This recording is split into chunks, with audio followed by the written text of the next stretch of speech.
Did one of you guys tell me that the morning schmo was on Fox and Friends this morning? What, for segment after segment? Hawking his book? Well, that's fascinating. I don't remember being invited on Fox and Friends to talk about my book. Isn't that fascinating? I'm persona non grata, I guess.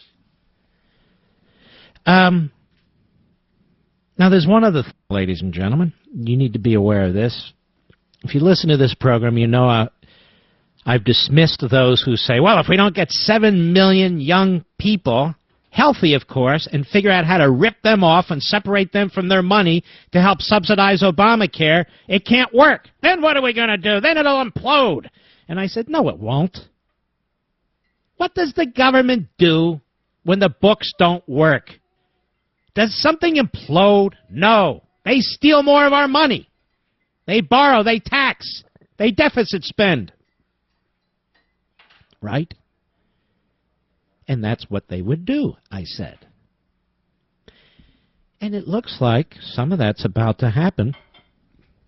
Our friends at the Heritage Foundation, remember 6 weeks ago we were supposed to hate the Heritage Foundation. Remember? That's right, John McCain and Mitch McConnell and who else? Orrin Hatch and that Heritage Foundation. I remember when they were good. And they disagree with us now, so we hate them. What's happened to the Heritage Foundation? Nothing's happened to the Heritage Foundation. You boys should look in the mirror. Anyway, the Heritage Foundation, Chris Jacobs. Ready for this one? Question. Is the administration offering insurers an Obamacare bailout? I knew this was going to come. This was just a matter of time. Listen to this. The Centers for Medicare and Medicaid Services. That's what runs Medicare and Medicaid. Today released guidance to state insurance commissioners implementing Obama's fix. You know that fix he talked about for people losing their insurance. Not only does it violate the explicit text of Obamacare itself, but it also raises the possibility of insurers getting access to a new pool of bailout funds. And Obama met with a lot of these guys today. This is why I try to explain time and time and time again. There is a difference between constitutional conservatives, us, and crony capitalists. There's a difference between those who support free market capitalism and these corporatists. I don't care if they're Republicans or they're pseudo-conservatives, they rely on government for their very existence. They've been conquered. And so they have had in hand. Now, I feel sorry for them because what's going on today is the destruction of an entire industry. Because that's what the left does. It destroys. It builds nothing except government, but it destroys. But these executives are looking for money now because they're hurting as a result of what Obama has done. And they want it from you, by hook or by crook. I suspect that's why there was this meeting today at the White House. Not to, what did Obama say? You know, to think things through, to, you know, throw ideas around. Obama doesn't think things through, and he doesn't throw ideas around. He's an ideologue. And an incompetent one at that. So Heritage says, as previously reported, the administration's latest plan waives many of the costly mandates included in Obamacare that are scheduled to take effect on January 1, 2014. And by the way, waives them until next year, January 1, 2015, so they can muscle through the midterm elections, and then all this crap is thrown up against the wall once again. So the president has our nation in a constant convulsion. There's just constant convulsions. Now, the guidance says that these requirements will be waived in clear violation of the text of the law for all plans renewed between January 1, 2014 and October 1, 2014. And the agency also implies these waivers could be extended, stating it will assess whether to extend the waivers beyond the specified time frame. But the real story is buried in the final paragraph of the 3-page memo that went out. where this agency implies it is exploring options to provide additional payments to insurers to offset their losses from the Obamacare debacle. Here's the exact quote. Though this transitional period was not anticipated by health insurance issuers when setting rates for 2014, the Risk Corridor Program should help ameliorate unanticipated changes in premium revenue. We intend to explore ways to modify the Risk Corridor Program, final rules to provide additional assistance. In other words, we're going to figure out ways to shovel money to you to help subsidize what we're asking you to do.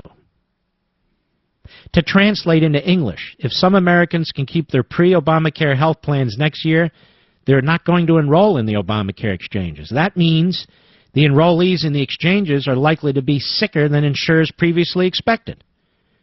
Didn't get enough of these young'uns, you see. We didn't suck them in yet. Already this afternoon, the Health Insurance Industry Trade Association has alleged that the president's fix could have significant impact on premiums in the marketplace for that very reason. So this guidance from this agency raises the possibility of using Obamacare's Risk Corridor Program to compensate insurers for the losses. Briefly stated, the Risk Corridor Program shifts funds among insurers. It minimizes losses from carriers with sicker-than-expected enrollees by redistributing gains from carriers with healthier-than-expected enrollees. Now, here's the key. The Risk Corridor Program that I just talked about doesn't need to be budget neutral. If the math demands it, the government can pay out more than it collects through the program. There are no more budgets in government. There are no more limits in government. Borrowing, spending, taxing, it's a free-for-all.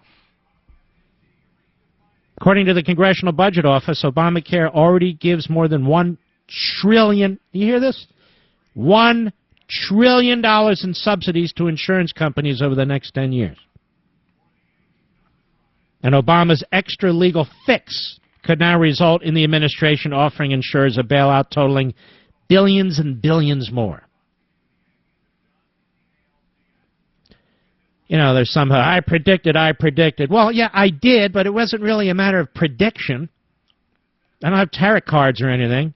It's a matter of basic logic. This is what our government does. This is like this law is like the world, not of all worlds, of every world.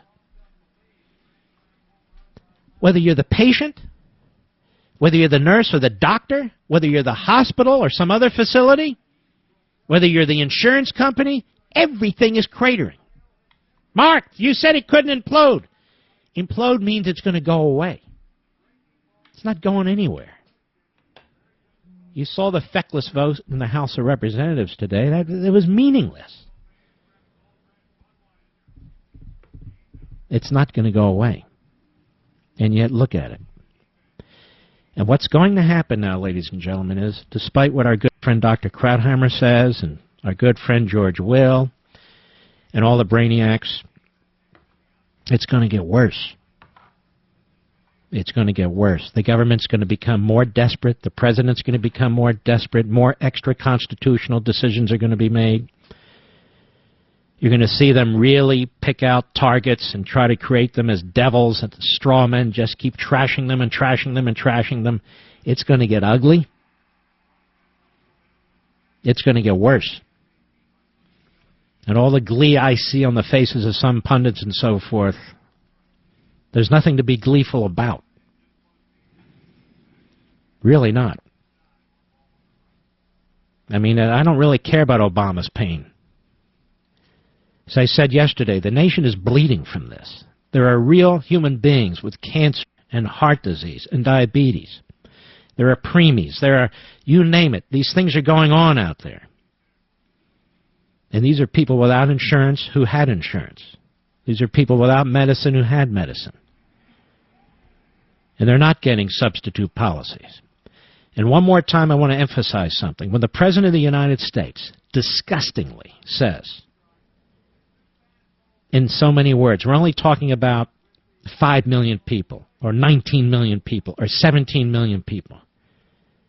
I want to remind you, that during the government shutdown, we heard endlessly about the 800,000 people who were being furloughed, that the whole world rested on those 800,000 people, even though it turned out to be 400,000 people, and even though they received their money after the government was open, the 17% that had been shut. So somehow those 400,000 employees who were always going to be reimbursed, the whole world rested on that. Day in and day out, day in and day out, that's all we heard. But now when it comes to 5 million or 17 million or 19 million, well, that's just a statistic.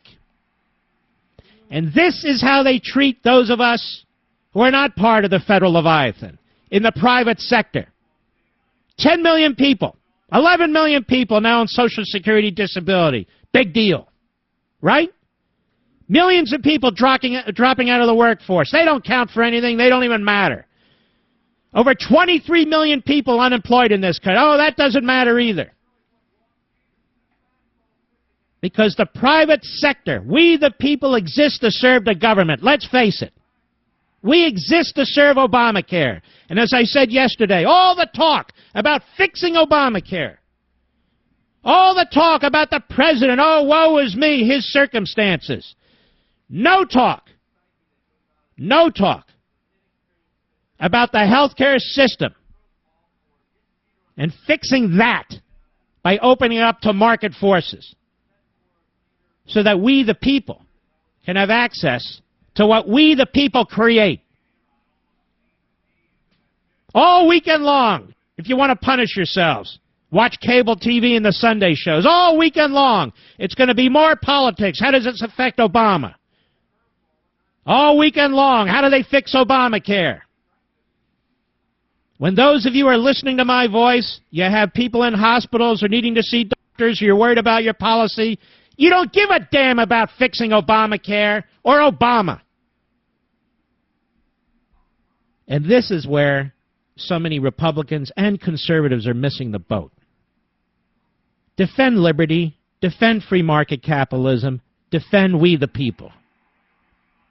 At least that's my attitude. Meanwhile, we're about to subsidize the insurance companies.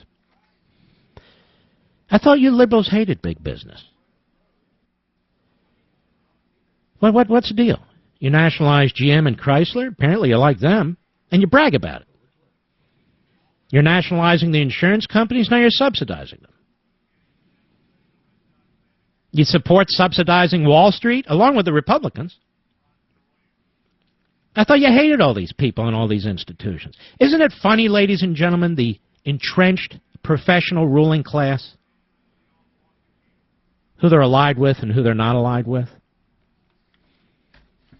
This is why they hate you and me. Conservatives, constitutional conservatives. Call us Tea Party, call us whatever you want. That's why they hate us. Because we believe in the Constitution and we reject all of this. All of it. This is why the big money guys in the Republican Party back the Karl Roves and the rest of them. Because they don't believe in free market capitalism. No, they don't. They believe in big government in one form or another.